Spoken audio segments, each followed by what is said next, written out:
Hi Paula. Tennis elbow, golfer's elbow, I think it's golfer's elbow is where it's medial. Typically happens either coming up from the bottom or down from the top. I know myself experiencing it, it was top down, but the other thing you want to consider is just watch and be really conscious when you're performing workouts, and anything where you have the wrist in an overflexed position could cause added strain to this area, which is something you want to avoid.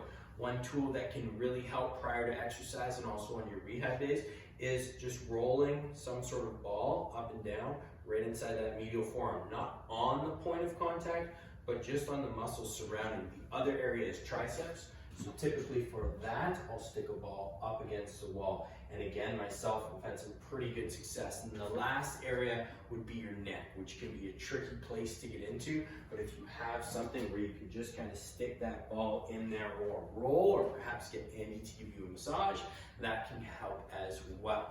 Now, in terms of stretching, with stretching, starting from the bottom up, wrist rockers are one of my favorites. So these can be done from the floor or just on a bench where you're gonna go back and hold, and then you come forward and go down, back, and hold, and then come forward. Not necessarily going to get right into that elbow, but will loosen things up. You can try and turn the wrist out to target that area even more if possible, but with stretching, you don't want to cause any further pain. Tricep stretching just overhead can be a really good one. The other thing that you had mentioned is that traps tend to rise, and that can often be part of the problem. So one of my favorites is it's in that controlled articular rotation video where you just roll up, pull down and in like so, and then up, down and in like so. And with that, really trying to pinch through the shoulder blades.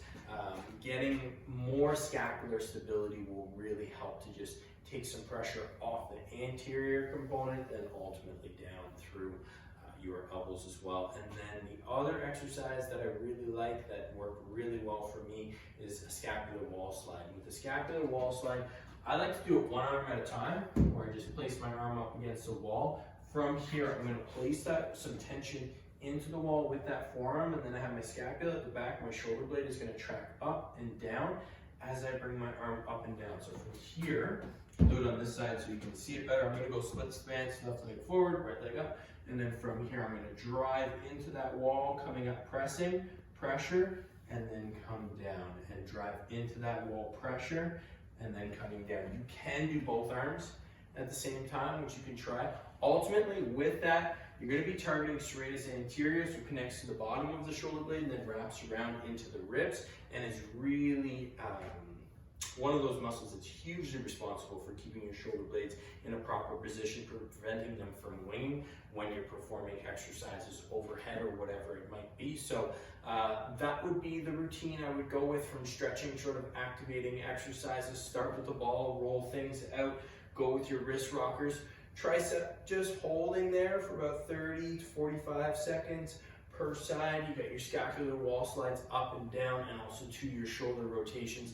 And then with any workout that you're doing, particularly upper body but lower body as well, just make sure to keep those shoulders back, chest nice and upright, and also to watch for anything where it could be curls, could be rows pulling in like this, you could be holding dumbbells in like that, whatever it might be. Just try and take some pressure off of the inside of that elbow.